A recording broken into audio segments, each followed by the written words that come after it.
All of a sudden, people were questioning like the very crux of who I had built myself to be. Yeah. I was smart. I was capable, but they think I'm being lazy. Yeah. To me, that was like incapable. And they're questioning my judgment. It completely shattered who I was.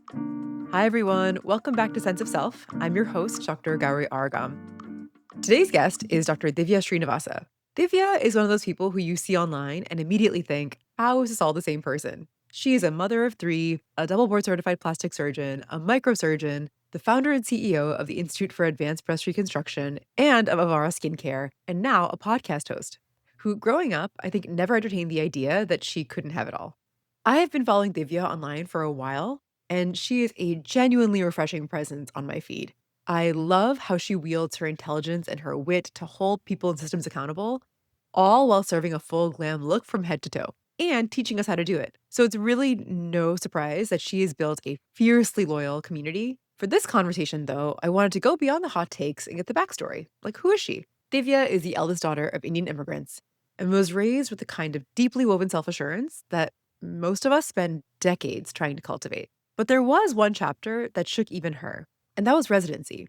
As a physician myself, I've seen how residency training and fellowship training can quietly break people and convince them that suffering and kind of letting themselves go completely is the price of admission. So in this conversation, Divya and I get very honest about what it looks like to practice self-respect in systems that require and reward self-abandonment, what it actually takes to walk away from everything you've worked for in order to truly have it all, and how she's raising the next generation to carry a strong, grounded sense of self into a world that's constantly trying to break it.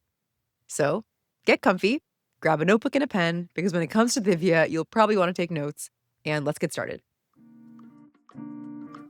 Sense of Self is a podcast exploring the stories we tell ourselves about who we are, where those stories come from, and what it looks like to reclaim them. I'm Dr. Gauri Aragam, a psychiatrist, and each week, I sit down with powerhouse women of color to trace their origin stories, explore the moments that shaped them, and uncover the transformations in those narratives that made them more fully themselves. Because when you hear someone else reclaim their future, you start to realize that you can reclaim yours too. And just a quick note before we get started. What you're about to hear is a real honest conversation, but it's not a substitute for mental health care. Our guest came into this conversation on her own terms, sharing only what she chose to share, and has had the support of therapy or coaching either currently or in the past. Welcome to Sense of Self. It's so good to have you here. Would you mind just starting off by sharing your full name and where you grew up? Yeah, my name is Dhivya Srinivasa. I was born in India, but grew up in Southern California. And Srinivasa, is that your married name, your maiden name? Married name. My maiden last name was Raghunathan. Oh, you are from Chennai or Tamil Nadu, right? Mhm. Okay, yeah.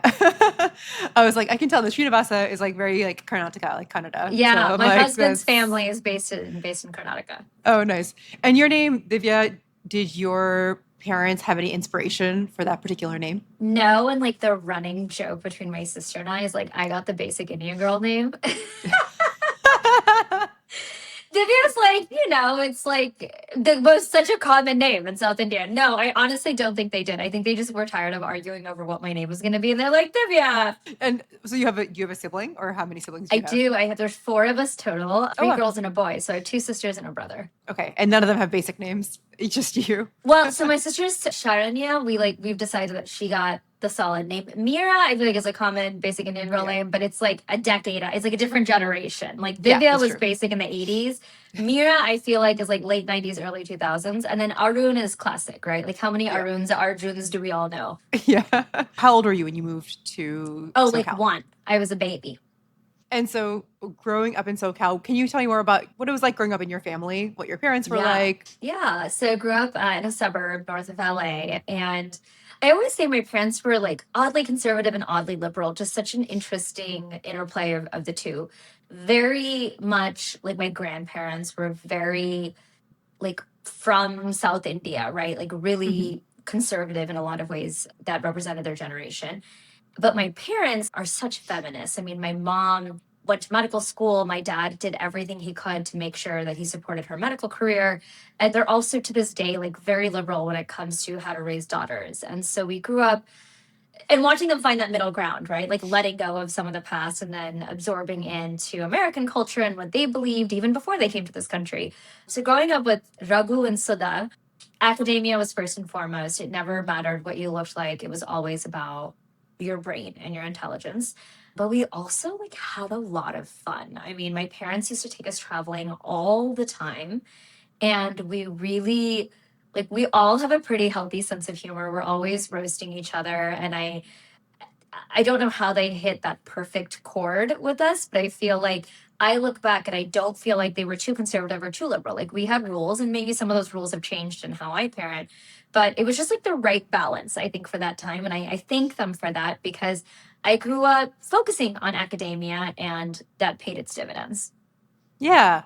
And that's very refreshing because, as you're kind of alluding to, that's not necessarily the norm for a lot of South Asian families growing up, especially in that era or Yeah. particularly in that era. And so, can you reflect now when you look back on how that influenced how you move through the world? You know, like your personality, what you chose to Yeah. do, just how you describe yourself even at that time? It's so funny because probably one of the most common questions I get on Instagram is like, how are you so confident? Or what did your parents get right? And I really do attribute it to my parents because I think one thing about parenting is like if you lead by example, the actual lessons you have to teach are far fewer than you think. And so my mom, beautiful woman, I mean, gorgeous, never cared really about what she looked like in a way that we noticed. She was respected in the community because she was a physician. And even amongst her friends, beautiful, always dressed well, but that was just never like the primary point of respect. And so I saw that and then I absorbed that. It's like you can be pretty and you can dress well and you can do all the things, but my gosh, the level of respect you garner when you lead with your IQ, when you lead with what you give back to society. So there was that. And then there's my dad. He has a master's in engineering, an MBA, a JD, a real estate, a brokerage license. He has all the things. Yeah. To this day, he's obsessed with my mom. Like he did whatever he needed to support her career. Everything was about her getting through residency, her getting through whatever she needed to get through. And we just saw it like every morning, evening revolved around my mom, watching him like support her, but still respect his parents and her parents and raise, three daughters. It just makes you believe that like you are the center of the universe, right? When you see your dad treat women in his life like that. So I grew up extremely confident, even though I had a unibrow and a mustache and was short and was totally the runt of my family. I walked with such confidence because that's what I had at home. And so even though maybe I wasn't allowed to go to a certain dance, or when I did, I had a curfew where I could only wear certain things, it didn't matter because my sense of self came from the fact that confidence is born out of what you can give back to society and how intelligent you are. And it hasn't changed. Like I can wear all the makeup in the world, I can buy all the beautiful dresses, doesn't matter because I lead with what I can give back to the world and my brain. That's very special and very unique, I think, amongst families of that generation from South India and from India in general. I Because think I think so what you're saying, because it's a part of that. Sorry, I don't mean to cut you off, but it's that feminism and like the most raw, like they just nailed it, right? Because there's different ways to do feminism, but something about the way my parents did it, and again, it's like leading by example. It was so organic, it wasn't forced. It I think that part is missing in a lot of Indian and potentially Asian households. Just that knowing that your dad thinks that you can accomplish literally anything. even beyond that, when you reflect on, I think, standard patriarchy within families, one, I think, really strong tenet of that is that the men's experience matters more than the woman's experience. Yeah, Not their past experience, but their current day-to-day experience and yeah, life. yeah. And I think the example that your dad is setting is that not only does he believe in you, but it really feels genuine because he believes in your mom and he cares about your Right. mom and he's showing her how much he values her by giving her his time, his attention, his thoughtfulness in a way that you all could actually witness. Yeah, And then your mom receiving that. So you saw yeah. like the full circle of, oh, this isn't just a show. This is actually like a mutual, This is how it respectful works. This is how I thought relationship. every family was. That is absolutely amazing, Divya. I can't even. And so I had to just reflect on that because I think there can be disconnects because there are a lot of fathers nowadays who can be like, well, I believe so much in my daughter. It's like, great. I'm so glad you do. That's better than before. It's going to be But are sometimes you hard for the taking daughter. them to dance class? Are you doing their homework with them And are after you they treating take their a mom test? well? Right? Yes, yes. Yeah. Finds a permanent place in your brain when you grow up with that. That no amount of words is going to replace. No. Yeah. Where were you in the order of operations of your The siblings? eldest, I'm like the Oh. prototypic eldest daughter of an immigrant family. How so? Please explain. Just like I'm like meddling in everything. I think I can do everything better, have an opinion about everything. I'm like the self-proclaimed matriarch. I think it's refreshing that you're being open about this. You're like, I'm still doing it, but at least I Yeah, know I no, am. no shame to my game. It's just Yeah. who I am. Yeah, exactly. And your siblings, do they live near you now? Yes, my youngest sister is moving back after her fellowship. So all of us are going to be in LA and we're all physicians and all the girls are surgeons. Oh my goodness, that's amazing. But You have also like such a four. testament. There's four of us. We're all, my brother's an interventional radiologist, but when I tell people like I'm actually the least accomplished. I mean, Mira is an absolute superstar. Serenia is taking over the world. And it just like clearly it's the parenting. I'd like to take credit for it, but it was the way that we were raised. And I just don't think you can replace like deliberate feminism. I don't think you can. No, because it otherwise seems disingenuous. Did you grow up around other Indian or South Asian families? Yeah, and I don't want to like upset anyone because I don't know, but none of them were our standard. And my parents were clear about that. They were like, we work harder for you than anybody else. We give you more for your success than anybody else. It's not about love. Everyone's loved by their parents. But my parents were like, we are on one to make sure that you succeed in this world. Don't you dare waste that opportunity. So, yeah, we had other Indian friends and Indian family friends. But like, I remember when they would have like New Year's parties and stuff, we would always leave early because my parents were like, I don't want you seeing people drinking like that. I don't want you, whatever it is, right? And we had some close friends, but my parents were always like, our expectations of you are higher than anything else. And it's not for them to brag about or gloat about. It's like, it's because you are capable of literally doing anything you want. Don't you dare waste this opportunity. Did that ever make you feel anxious, on edge, nervous, No, pressured? because I think it really came from like my dad would always say, he's like, I'm going to pass on from this world. Like it's you, right? This is your life. And so because it was so balanced Yeah. with having a lot of fun, traveling the world, like they spoiled us in their own way, right? And my dad and mom, like they were both very invested in academia, but mom was kind of the fun one, right? And my dad would take us traveling all the time when my mom was working. So there was whatever they expected of us was really balanced with like we were doing this for you and you should want to do it for you.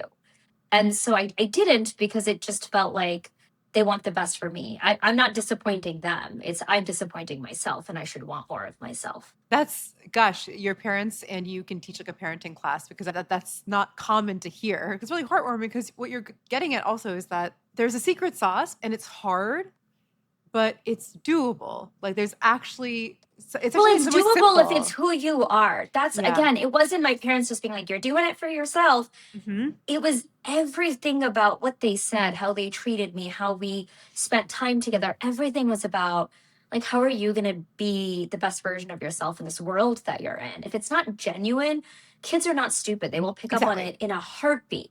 Yeah. So I think because my parents truly believed that, which is why I say like they're conservative, but at the end of the day, they always let us make the decision of like where we were going to go for college and what we wanted to do and who we were going to marry. Let me tell you, my parents tried to set me up with dudes, okay?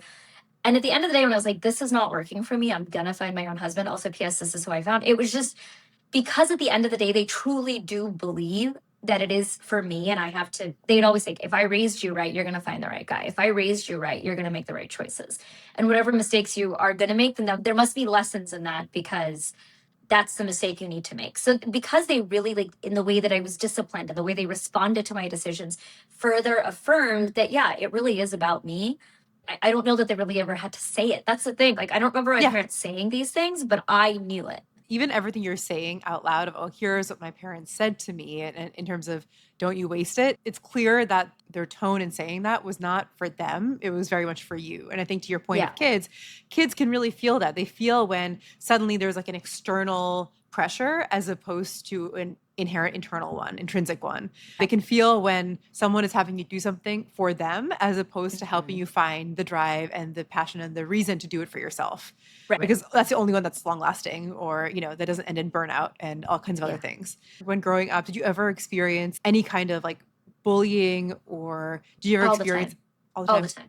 Yeah. How did you approach that? How did your parents approach it? I mean, I remember in kindergarten, there was a girl who threw sand in my face, and it's because I didn't get off the swing. And she said it's because it wasn't my turn anymore because my skin was dark or something like that. And I had never heard that before, actually. So I remember being like, what a weird thing to say. Like, how do you even know that my skin being dark isn't better? That's because I just grew up with that confidence. Like, I grew up with, believing that I was the best thing since sliced bread. I don't remember exactly. I think I may have said that. I think my response was, well, how do you know that having dark skin doesn't make me better than you? And then I got in trouble because the girl told on me that I said I was better than her. And my parents were like, okay, well, what's the context? So my dad shows up and he's like, well, what happened? And they're like, well, she said she's better. And my dad's like, no, what happened? My daughter wouldn't just say that. Like, what transpired? And I told him, and he goes, okay, well, I'm going to take her home for the day. Not because she did anything wrong, but because she deserves some ice cream and she shouldn't be around you fools for the rest of the day. Like, that was his response. So there was no, like, you shouldn't have said that or this or that. My dad was just like, good job. Let's go. Would you say that's how you responded and how your parents responded to any kind of bullying or negative behavior moving forward, like into high school? I remember being so unbothered by it. I don't even think I told my parents most of the time. I really, like, if someone bullied me, I would just be like, oh, does your dad hate you? Like, but I would think it in my head, Or I'd be like, oh, your mom's not nice to you? Or like, oh, I'm so sorry. Like, you think it's okay to talk to people like that? Like, sucks to be you. Yeah. But genuinely, that was my response. Was like inside, I'd be like, oh, like, where's that coming? Because that's not how we talk to each other at home. So I just had this like delusional sense of confidence. I was on a different planet entirely because in my head, I was going to be super successful and I was going to make it. And I was going to, whatever it is that success was for me, like, I was going to be that. And if you didn't think that of me, like, oh, you're going to be on the wrong side of history.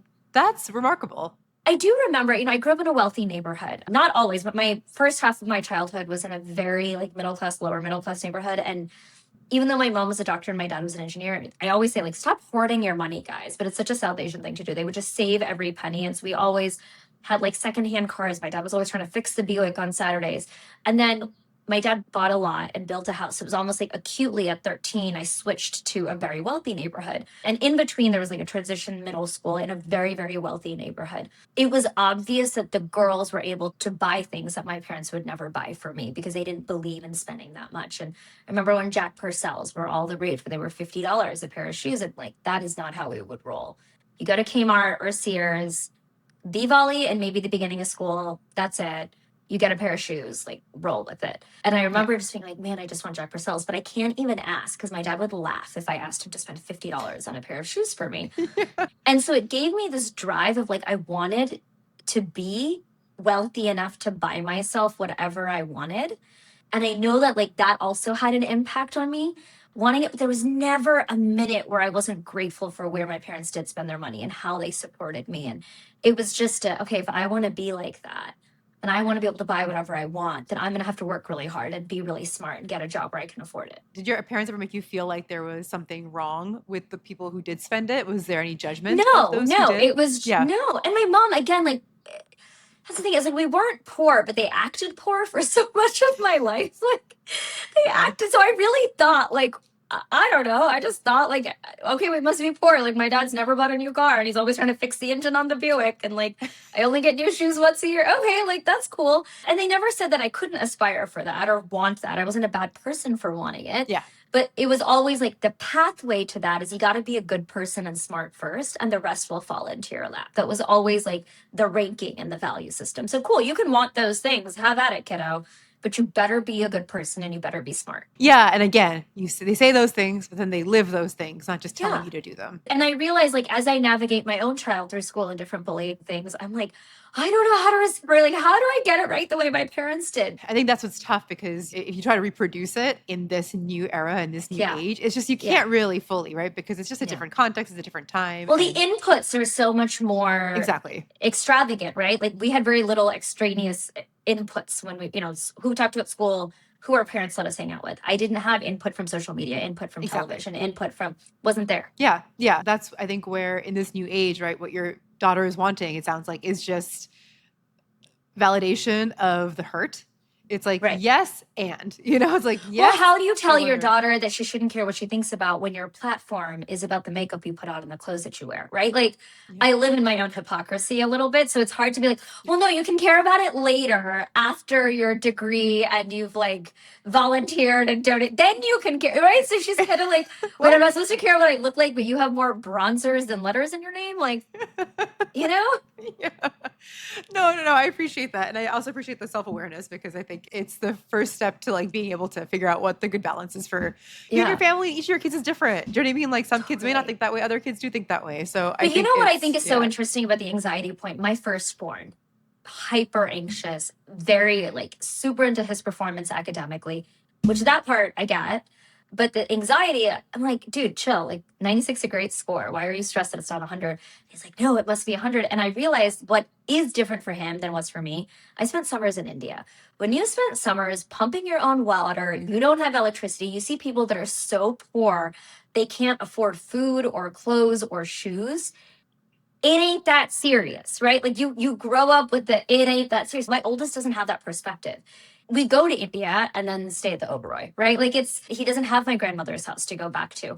And so for him, everything's that serious. And that's something that I've learned that I'm like trying to now infuse into his life now that he's older is if you have a global perspective of what bad actually means or what hard actually means, you're not so stressed about the 96 instead of the 100. Like that isn't a sign of personal failure. You hit the nail on the head, right? This the sign of personal failure is, I think, what sounds like your childhood was free from in some ways. It sounds like it was important to take accountability when you did something wrong. Yeah. But these things are outside your control. Like these people, who were either being mean to you or whatever, you had an armor against it. Armor is the word because my dad has all these sayings and all of us like joke around. He's always like, be a brave soldier, Divya, be a brave soldier.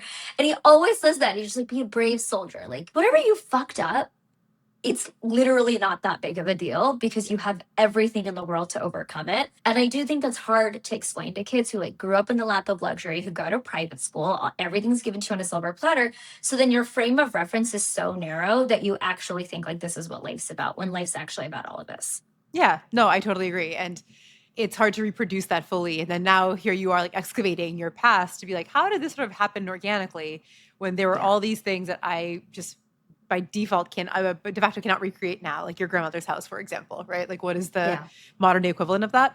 And so it makes me wonder about how that version of Divya evolved. So that confidence that you had instilled in you, that was cultivated, that then you cultivated, that you then brought with you into all these interactions, whether academically, socially, how did that evolve and shift as you kind of went through your professional educational career?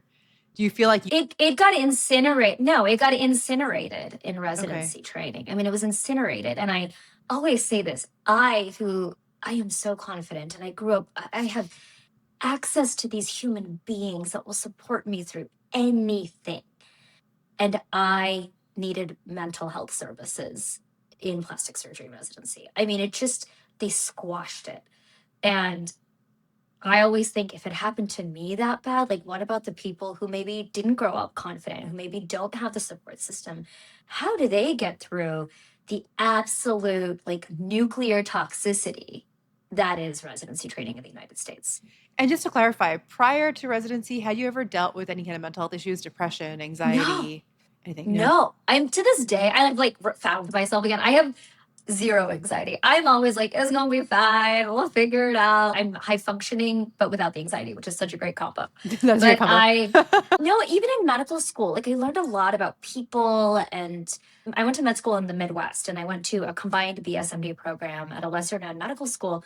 And I always say, like, having grown up in the lap of luxury, grown up with certain types of people, to then be able to put in a program where 80% of the students are from Missouri. And it's because Missouri is trying to increase the number of like primary care physicians available throughout some of the more rural parts of Missouri. It was created to fit a need. They did accept 20% out of state. So if you compared the out of state kids to the in state kids, there was a lot of us were very different, but we learned from each other. I mean, some of the friends I made from these small towns in Missouri absolutely shaped who I was, but it never took away from my confidence. I think if anything, it made me such a more well-rounded person to understand like the origin stories of so many of the smart people that I went to school with and respected. And then I like somehow figured out that I was pretty at like 18, right? I remember I got unibrow mustache to like being able to wear makeup. Like it was transformative for me. So I found my love of fashion. I found my love of makeup. I did well in medical school. So the confidence only grew. Who I was becoming was really like evolving in the right direction. Then I did general surgery residency. General surgery residency is just hard. I trained at that time, and I think still is the busiest trauma center in the country, right? Very good old boys club, Texas. I had my interactions that were difficult. Don't get me wrong. I could spend an entire day telling you stories of certain attendings and how they behaved while I was pregnant. But overall, I made it through okay. I got married. I had my first child. And it added to the like, it ain't that serious attitude that I have, right? Like when you're yelling at me for something completely stupid, I will listen and I will nod my head, but I will register it at where it needed to be in my brain. I will register it as this was a minor infraction. I should learn from it. He is just acting a fool and yelling at me, whatever. And when you come home to this beautiful smiling baby and you have a supportive husband, it puts everything into context, right? I was able to deal with the bad personalities. But then I went to plastic surgery training and things really shifted for me there because I got pregnant again. I had my second child. And there was this narrative somehow that I was lazy or that I was a bad doctor. And I even now like, I hate saying it because I'm the opposite. I'm a fantastic doctor. And I have proven that many times around the sun. But in that time I had it. And when all of a sudden people were questioning like the very crux of who my parents had built me to be and who I had built myself to be, Yeah. I was smart, I was capable, but they think I'm being lazy. Yeah. To me, that was like incapable. And they're questioning my judgment. It completely shattered who I was. It shattered who I was. And I realized, like, I look back on a lot of those interactions and they were just simple misunderstandings or they say this all the time in residency training programs. Like they pick the person they're going to pick on or they put them under the microscope and they just beat them down. I was that kid. I was that resident my year. It was a competitive program. It was a well-known program. And I had attendings on my side. I had some attendings be like, I don't understand why everyone's so mad. Like you're incredibly bright. You're incredibly skilled. They would ask me to scrub in on certain cases, microsurgery cases, because they knew my hands were good and they'd finish quickly and they didn't have to sit in the room and watch me. Yeah. But in the same breath, they'd be like, why did you finish so fast? Are you just rushing to get home to your baby? Y'all, it can't just be that I'm good. Like, is that why you asked me to be here, even though I'm not on this rotation? Because you thought I was trying to rush your case? No, you asked me to be here because you know that I'm fast, because I'm good. I'm efficient. And it happened to be microsurgery, which is what I made my career out of. But right, like the whole narrative is flipped around and I just didn't know what to do with myself because it was like the worst kind of identity crisis. Well, first of all, thanks for sharing that as you did. And I think it's really important that we had that context of what you were coming from, how you had dealt with backlash in general surgery residency, which in and of itself can be is a very difficult environment depending on where you are. I think even having your own thought process while you were being reprimanded of, okay, small infraction, here's what I'm going to do about it. This person's having a hard day. They're coming at me. I don't really know why. That's their issue, not mine. You had built in that skill that people are now trying to build, right? In this day and age is when people are really trying to build that skill. And they're coming to me, they're finding it difficult because they maybe didn't have the same foundations that you did. They didn't have that, alternative narrative where they could feel good about themselves, right? And so it's a bit harder to build on, but it's doable. It's different. It's a different experience. You got to practice. You got to practice. You absolutely, if my patients would be like, stop saying that. I'm like, I know, it sucks. But my question is, what do you think it was about that environment that made it more difficult for you to enact that reasoning? When I was in general surgery, it was very obvious that they were just mad that I was pregnant or that I had had a baby, right? Like that's when all of the troubles started. So it was like A equals B. Like I could draw the correlation very quickly because I used to be like the resident that everyone was praising. And there were many good residents in my year, right? Like we all did a good job. But it just so acutely shifted when I got married, when I said that I wanted to do a fellowship, when I had appointments, I'm sorry, the last available OB appointment's 3 p.m. Like, what do you want me to do? And they would make these comments like, she just made it at 3 o'clock appointment so she could get out of the case early. And it's like, you literally have a wife and 3 kids. Like, you should know how this works. Yeah. So I was able to dismiss it because it was so ludicrous, right? But I don't ever remember being challenged on whether I was a good surgeon and I was smart. It was more of like, oh, she's just being pregnant. She's just a month, you know. And I think also I had spent a certain number of years in the residency before I got pregnant, right? Yeah. Whereas in plastic surgery, I kind of came in with a kid with a perspective and then got pregnant again. And it's co-residents too, right? It's all these little like robots that have been brainwashed by the toxic environment that they've been in. Yeah. That they're like telling on each other. I've always been a hard worker. I've always been smart. I've always been a good communicator. And when you get labeled as like, well, you're lazy, that's why you finish fast, or that's why you left early that day. If the cases are done and there's nothing more for me to do, you guys may ascribe to the toxic culture that everybody has to be there till sign out. I don't. I have a 3-month-old at home. I've done my work. I rounded. I did the cases. If there's a problem, the nurses will call me. I live 12 minutes away. I'll be back. I'm a PGY6. Yeah. I'm not going to sit here. I'm just not. And if you have a problem with that, I need you to really tell me why. Yeah. And I'm guessing they hated that. They hated, like, well, you're supposed to set the example for the junior residents. I'm like, I am, but what a great surgeon I am. But when you hear it over and over every day and you're getting in trouble, and then the residents pick up on the fact that the attendings think this about you. So then they think they're like going to earn brownie points by telling on you, and they just feed into the toxicity. That crippled me. That crippled me when I thought that so many people were questioning my capacity as a surgeon when I myself had never questioned that. And at some point you start thinking, am I crazy? Like, am I actually the problem? And it took a psychiatrist, an MD psychiatrist, to help me through that, because I was clinically depressed, and it wasn't postpartum depression. It was from work, and I was showing up at home as a terrible mom, and I didn't want to be that. I wanted to be happy.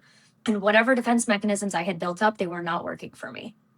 Well, I mean, it's only, there's only so much load that anything can take, right? And so you can get one cut, you patch it up. You get another cut, you patch it up. It's coming at like a reasonable rate. You have a chance to like look at it from each different side, different angle. You know what to do with it. You can process it and move on. When it's like a barrage coming up from all sides and it's all the same messaging, you have no choice but to suddenly think, oh my God, is the world I'm swimming in this? And actually what I was swimming in was just complete farce. Like that was a delusion and this is reality. Right. You know, I think that is a very common thing that I hear from folks in terms of when it's just, again, a death by 1,000 million paper cuts, where what you thought was reality ends up feeling like it was the delusion, and what your current situation ends up feeling like reality, even though that is actually the abuse.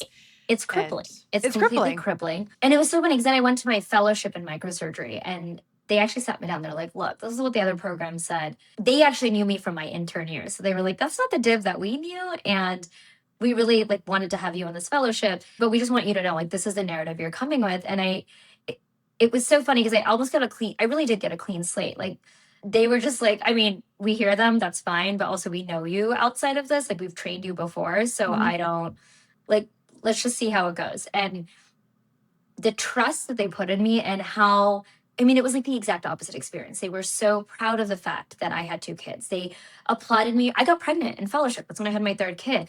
And the way they handled that, and the way they appreciated my efficiency in the OR, my ability to teach the residents, that I was kind of like, nothing's that big of a deal. Nobody's stressed out. There's nothing we can't fix, was so welcome at that institution. I'll say that institution's name because I'm very proud of being a UCSF microsurgery fellow. It really, like, it's amazing how putting yourself in a new environment, how quickly that positive reinforcement can change all of the negativity that I had dealt with in plastic surgery residency. And I still have such a great relationship with my program director, the fellowship director, and the attendings that I worked with. And it was at my graduation, I missed it because Lex was just a little baby. And they sent me this video that, even though I wasn't there, my fellowship director had put together like a montage of, like, of all the reasons we loved Div. She's a great surgeon. She got this faculty spot at Cedars, et cetera, et cetera. We love her because she was an example to the women in our program and the men in our program of, like, how you can prioritize your family and still be an excellent surgeon. And it was just like pictures of me and the babies. And it was so cool, right? And it was like, I still talk about it because it clearly was impactful, even though I wasn't even there. And it was so necessary for me to have chosen that fellowship because it healed me in ways that I didn't even know I needed. Yeah, and I want to just backtrack for a second because one, again, very special, very unique, and also eye-opening where you're like, oh, this is an option. Like people Mm-hmm. behaving this way, people prioritizing these things, continuing to be a good doctor while continuing to be a good mom is actually an option. And it's not just one that I have to fight for alone. There's a whole community here that seems to also prioritize that and really value it, Yeah. which again kind of can it kind of restructures the world again. It kind of recalibrates it, and you're like, okay, yes, this is reality. Like this Yeah. can Yeah. be Okay. a I'm not crazy. reality. This is I'm not it. crazy. I'm not Yeah. crazy. Yeah. You did say though, kind of when this happened, because I think it's oftentimes people when this kind of thing happens, and we've talked about this. There are so many residents I think who kind of get stuck in that phase that you were talking about, where they Yeah. want that proximity to power, they want to be favored, they're trying to just survive, they're trying to save themselves. They don't realize that's what they're doing necessarily, but it leads to things like what you said, right? Not being loyal to your co-residents, looking for ways to get ahead, Mm-hmm. feeling shortchanged when you're trying to do Undermined. something, or personally attacked or undermined, Yeah. Yeah. and personally attacked as well. Sounds like when you're trying to do something for your health, which in the real world it's like a very reasonable thing to do. You share that you ended up seeing a psychiatrist. You had to talk to someone to really work through this. Can we talk a bit more about what that was like? What was Yeah. it about that was so helpful? Where I was training, they actually have a union for residents. And through the union, you have access to mental health services like Mhm. through them. And I first went through that. And it was just really nice to have somebody who's impartial, who doesn't know anything else about you, who's just going to listen Yeah. and help you reframe your reality, right? They are now telling you, a point of expertise that it's okay to feel this way. But let me tell you why you don't have to worry about those things that they're saying or doing and why your reality is in fact this. Like, let's bring you back to the reality that you know and love and are comfortable with and not this insanity that you become a part of. And that was really, really helpful. And then at some point, I actually independently paid for another psychiatrist because I loved that this person was part of the university and was like there to help me and was Yeah. great. But I really I needed even more than that. And I saw how much it helped. And I was like, well, it's already helping so much. Like I should see if I can do something else that will help me even more. And having these two individuals just be like a listening ear to hear about what's going on, to offer impartial advice and strategies on how to better handle these situations and conversations was really nice. And primarily, it was them reminding me of the defense mechanisms I already had, but reframing them for me in a context where it had felt so foreign. And that was really, really, really helpful for me. And I've never been shy to talk about it. I think Yeah. everybody should seek mental health services. And, I remember having a frank conversation, being like, do I need to be on an antidepressant? Because sometimes it feels like there needs to be a pharmacologic solution to whatever I'm feeling right now. And they said, if we get there, we get there, and that's totally fine. But let's see if we can work through some of these non-pharmacologic things first before you get there. And I never got there, but it was a reminder of like, if that's what I need next, that's what I need next. Like, we Yeah. are on this journey to be a better person, and whatever that takes, we should do that, because at the end of the day, work ain't that serious. I'm replaceable. I am a resident. I'm here to learn a skill set. Who cares what they think? I have to go home to my children and my husband, and I have to be the best version of myself for me and for them, not Yeah. for cranky pants at the hospital who's like spinning some narrative on who he thinks I am. Yeah. And it's a testament, I think, to that strong foundation that you were describing, because some party was like, no, this ain't it. There's something better.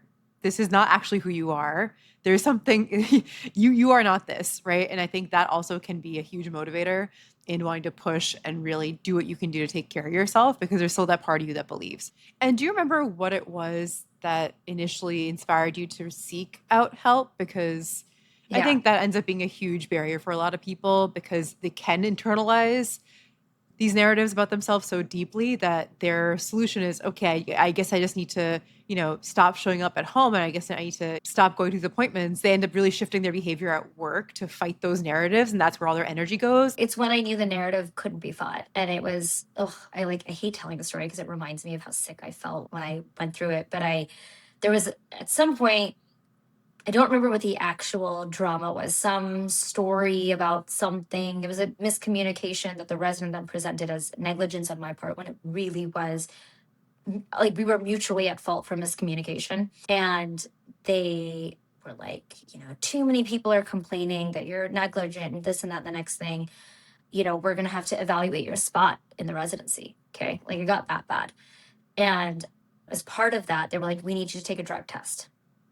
And as somebody who, like, I don't drink, I don't do, when I say I don't do drugs, like, I hesitate to take a Tylenol if I'm having period cramps. Like, I'm just in general, like, high off my own endorphins, right? Like, I've just always been that person. Yeah. For somebody to make me take a drug test, I was like, you have got to be. And that's when I was like, this narrative has exploded to proportions that like I will never be, I cannot fight this, right? If you actually think that I'm negligent to that degree, I don't even know what to say. And that was literally that day I took the drug test and then I sent an email saying I'm not coming back to work today because I'm mentally in a very, very hard place right now. So I'm going to take care of that today and I'll let you know when I'm coming back. And I went to like our union rep, who was this amazing lady. And I was like, this is what I'm going through. This is how I'm feeling. I feel personally attacked. There's no evidence to support how they're treating me. Like, what do I do? And she's like, you need to see our union hired psychiatrist. Like, he's here for the residents. And I was like, okay, great. I literally went from the urine thing to her office to the psychiatrist's office, told him what was going on. And he's got his file and he's looking at it. And like, I've never gotten in trouble for anything actually, right? Like, I have a good reputation with the nurses and like, there's all these stories, but they're all one-sided. They're coming from, and they're all like very, one of the arguments that we had with the resident is we give rectal aspirin after a microsurgical flap. And I had been called to help another resident who needed remediation. That person did. And that person ended up not passing the board exam. Okay. And the attending said, I think you're a good example for her because you're such a good surgeon. Why don't you help them? And I'm like, oh, they give me a compliment. Like, okay. So I'm like, yes, like I'm so excited. So I help. And then the surgery's done. I'm not an example of how to give rectal aspirin. Like, that's not why I was called to help on this case. I was called to help with the surgery. I'm again, PGY 8 at this point. That's 8 years after graduating medical school. That's how long I've been a surgeon. And I guess the rectal aspirin was never given. And so what this other resident says was, well, I asked her to do it and she didn't do it. I'm like, I'm sorry if you did. I didn't remember. I didn't hear you. I never would say that I gave it if I didn't. And they're like, well, you acted like you did. And I asked you to do. And I'm like, they're like, what? Trying to get out of the hospital and go home to your baby. Right. Like, that's how and I'm like, I mean, yeah, because I have a baby, but also like, this is your case and this is your rotation and your primary responsibility. This is your patient. I came to help with the surgery. And again, it was a breakdown in closed loop communication. I don't remember them having asked me to do it. If they did, I'm sorry. I didn't remember that, but I never told you that I did. And if you think that I told you that, you are mistaken because I would not say that. For that to be like presented as like, we need to consider your spot in this residency and this and that, you need to take your drug screen. It was just like the narrative. I cannot fight that. If you think that, well, it kind of went off the cannot fight rails. that. I feel like and in some ways I'm glad it did because it allowed you to see just how bizarre it was getting. Yeah. You're like, you all can't just be benefiting and trying to take advantage of the fact that I have this narrative to now blame everything on me and to make me some Blame kind of everything on me. scapegoat. Exactly. And I'm just like, and I look back now and I'm like, y'all were focusing on the wrong person. Who was it that didn't pass their boards? Like, wasn't me. I did great. I passed. I've been board certified. Like, but you know what I mean? It's just so crazy how they can put all that energy and focus into somebody and it may not even be the right resident who needs the remediation, right?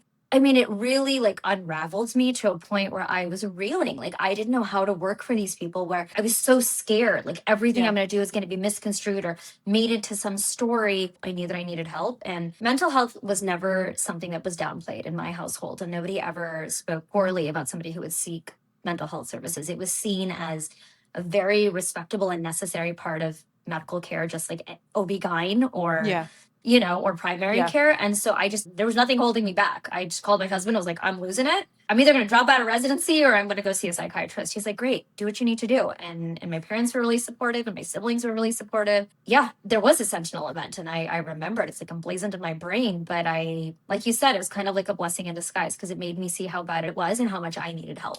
If you don't mind, I think it's helpful because you use that word. You said like I was incinerated, I unraveled, I was reeling. Could you maybe share a bit more, paint a picture of how that showed up in you? Yeah. Anxiety every time my phone went off. I was so scared. I like hated opening my email, my work email, because I was afraid it was going to be some email from my program director or from a co-resident about how I messed something up or how they thought I was lying about something. I was so scared every time my phone went off post call that I couldn't sleep post call. But I was also breastfeeding and had a baby and like was working all the time and already not sleeping. It was the first and only time that I have felt severe anxiety. I was snapping at my husband. I wasn't able to really enjoy the kids because I was so scared about like what's going on at work and what are they going to say now. And my greatest happiness in life has been my children and my husband. And so Yeah. for it to affect that and for me to function with so much anxiety, I'm not an anxious person. It was a very foreign feeling. I couldn't function. You know, just to expand on that a little bit, 'cause I think it's so important because what you're getting at is a day-to-day questioning of yourself. You're questioning yourself, you're questioning your experience. You're not wanting to be in the present moment because there's too much of a risk of some kind of danger, right? Yeah, And it's a each time safety thing. You're like alarms are completely, going off. yeah, completely. And you're kind of like disengaging from life because if you were to engage, the threat inputs are almost like too high. Yeah, They're too high, exactly. and your body's like, I can't handle this, right? It's really dangerous because let's be honest, this is something that a lot of people in medicine experience, a lot of people elsewhere, but hey, we're in medicine, so let's stick to medicine for right now. Yeah. And I can imagine someone hearing you say this, right? And being like, okay, Divya, but like we all feel that way. So what? And you're like, oh, like how unfortunate that that's your response to the story that you're hearing. But also, you shouldn't feel that way. If you Yeah, feel that way and you exactly. think it's normative because everybody feels that way, everybody has a problem. We Correct. have Exactly. that's a pandemic I'm Exactly. willing to talk about, right? Or Exactly. I guess Exactly. epidemic might be a better word, but Yeah. you You know, can actually, given that it's yeah, there are that's doctors true. everywhere. Yeah. That's So true. That's true. But it's like you want me to lead with empathy and kindness and be insightful, but you have taken every sense of that out of me in my training. Like, no wonder we're burnt out. No wonder the suicide rates are what they are. I mean, and I always, when I talk about it, have to grapple with the fact that I thought I was immune to this. Like, I was raised right. I have the support system. I was married to a good man. yeah. And even I just had to get help because I couldn't do it anymore. But I'll tell you another thing is having then gone to UCSF and had such a great experience. Hmm. And we talk about like safety and that it was threatening and alarms are going off. It's like a very fight or flight kind of, it triggers something Totally. in you, right? Hmm. When I then went to my big girl job and my first attending position, when I started recognizing certain behavior patterns, it was an alarm. And that's when I knew I had to leave that academic institution because I was like, oh, no. We've been here before. Yeah. I know where that left me. I didn't have a choice then. That was my training. I have a choice today. And I will not choose to be a part of this. And unless I think that with certainty that this culture is going to change, I'm removing myself from it because nothing is worth that. And did you remove yourself from that with another job in hand, or was it just kind of like No, sight unseen? quit. Yeah. Just quit. And I was lucky. My husband had been working through all of this financially. He's been able to support us through my residencies and with the kids and everything. And so it was fine. A Yeah. little bit stressful because we had a mortgage and it was dependent on our both of our combined incomes. And my youngest was in private school at the time. So like definitely there was that, but we weren't going to be hungry on the streets, right? We would have at worst had to pull him out of private school and maybe go into a smaller house. Again, nothing is worth that. You're like your happiness. Most of us who are physicians spend more time at work than we do at home. It is just the reality. So if you're going to allow yourself to be that unhappy and be treated that way and then have that bleed into the already limited time you have, it's not worth it. I don't care. I'll live in the smaller house. We'll go to public school. Like, I don't care. I knew nothing was worth that. And I think because my husband had seen what I'd gone through and he'd been there with me, definitely he was like, oh, the mortgage, but you got to do what you got to do and I support you. Right. And he was really able to like dive into that with me. But yeah, I very much quit. And then I was like, I'm going out on my own. I can't risk this environment again. And frankly, I've been in enough academic institutions now that I realized that my experience as a fellow was unique. And my experience as a plastic surgery resident and how I was treated in my first job was more of the norm. And I was like, I don't want to go shopping for that perfect job that may not exist even in LA. Let me just go out on my own and then I control my environment. I'm so excited to talk about sort of that next chapter, this current chapter, I should say, of your life. Before we get to that, I would love if you could even just share with us when you feel like your sense of self was incinerated, as you put it. What did you believe about yourself? What do you feel like you started to believe about yourself? I don't even think I knew. I don't think I got to a point where I believed them, Mm-hmm. but I did get to a point where I thought there must be something about me that's so flawed that people think this about me. So I must change myself. And I'm glad I didn't, because I was me in fellowship, and I'm definitely me today. And I am the opposite of lazy. The proof's in the pudding, right? I mean, Yeah. I do microsurgical cases that I know that they don't even do at that big academic institution. They've never done in their operating rooms that I do regularly here, right? You can't be lazy and a bad doctor if you can do that, right? You can't be in a successful private practice branded on yourself unless you're good at what you do. Your Yeah. practice will fail, right? Not only have you have to be good, you got to be better. So I've now been able to prove to myself what I already knew about myself. But for Hmm. that time, when I was at my lowest low, I felt like something was wrong with me. I never believed what they said about me, but I felt like something was wrong with me.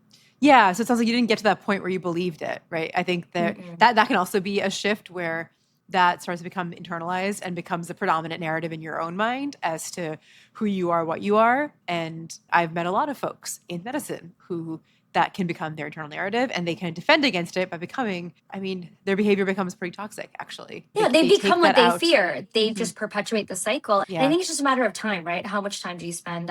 Luckily for me, plastic surgery residency was only 3 years after general surgery. And by 2 years in, I was very much like seeking the help that I needed. But it against a lot of your life that you spend with somebody. And if you're constantly fed a certain narrative, at some point you start believing it. Exactly. And some part of you knew to limit how much time you're going to be exposed to that narrative. Yeah. When people make that decision to leave something, find something new, it still requires a self-confidence where you believe that you can figure it out. Yeah.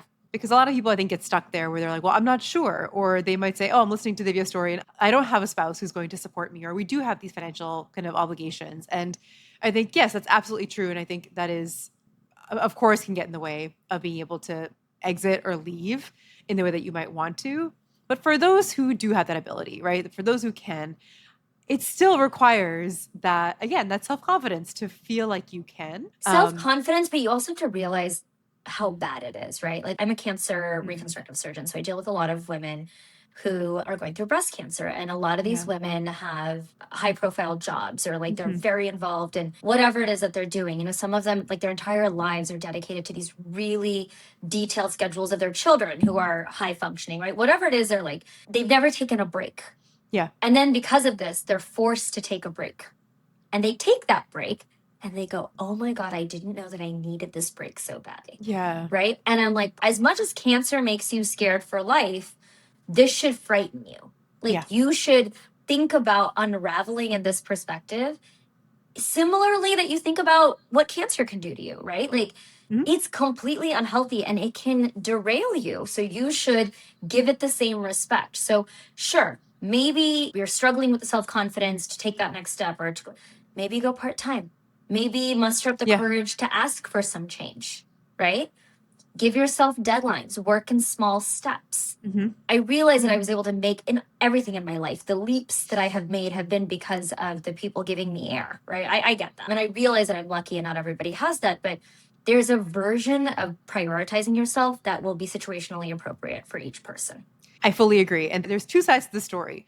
There's part of me that's actually probably feels like I am benefiting from staying in this muck. Yeah. And by benefiting, what I mean in that is like it's providing stability, it's providing security, it's providing some kind of Money. prestige, it's providing money, Yeah. and so there's kind of this desperation and that can feel like benefit. And we're very, very well like programmed to kind of ignore the To full be extent of the complacent to our own consequences. And suffering. yes, exactly.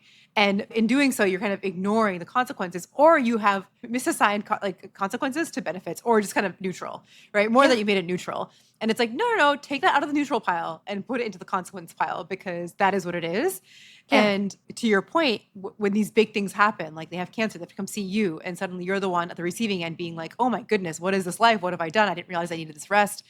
Well, let's think about that. Let's break that down. Let's Yeah. take your mental health as seriously and your stress load and just the way you're living your life as seriously as you are now taking this cancer by coming to see me and getting the surgery. Well, because it becomes normal, like the suffering Yeah. and the reality becomes normal. And Hmm. I tell people, I don't dread phone calls. I like love opening my work email and seeing all the work everybody's doing and the patients we're helping and whatnot. I literally do what I want every single day.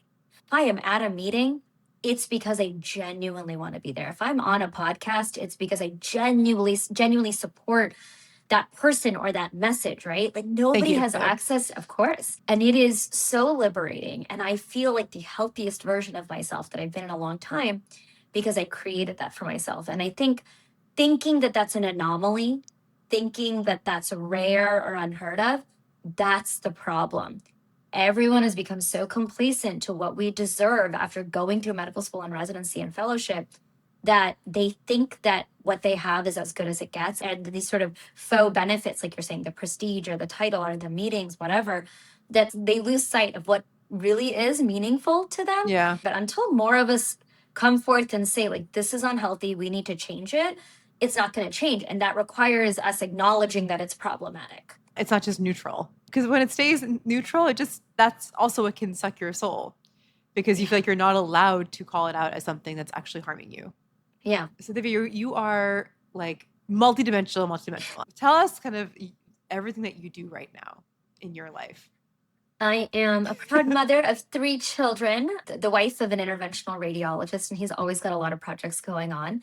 I am heavily invested in real estate, mostly commercial real estate. I did the residential thing for a while, switched over to commercial real estate more recently. I'm the CEO and founder of the Institute for Advanced Breast Reconstruction. That's my practice. We have branches across Los Angeles and in Austin, Texas. And I also have a skincare line, Avara, which I'm really proud of because everything's been hand formulated between me and a private chemist. Nothing is off the shelf. Everything's intentional. And it's really for women sort of healing from things because I see that as a reconstructive surgeon, but I also see that as a woman, who works and has kids, right? All of us are going through trying to get pregnant, having the baby, pregnancy, postpartum, perimenopause, menopause, all the things, right? Yeah. So to be able to create a skincare line that to me scientifically and Ayurvedically represents what we're going through was very meaningful. And I've been really enjoying that process as an entrepreneur. It's funny, I was watching Legally Blonde with my daughter the other night, one of her favorite Great movies. choice. Yeah. Yeah. And I had actually run into Reese Witherspoon a few days prior. And I was telling my daughter, because my daughter's like, oh my God, she's an actress. I'm like, we love Reese as an actress, but she's also like one of the greatest women's advocates. And she's a producer and a director and entrepreneur. And I was telling her about the company and how she supports stories by women, for women, about women. I gave her the whole spiel. It was very inspiring for my daughter, but I have to say it was very inspiring for me because I looked at my husband and I'm like, I turned 40 this year. So I was like, by 40, whatever I wanted to prove to myself or everybody else about being a surgeon, I feel like I've done. I have a booming practice. People from all over the world text me for advice, which is such a compliment. And I also have created a network of microsurgeons that I reach out to and I need advice. And these are people that I've looked up to that have like written the papers and proud that I take on the hard cases that everybody else says no to. I've learned a lot. Like maybe I should go to law school. Maybe that's like the next chapter for me.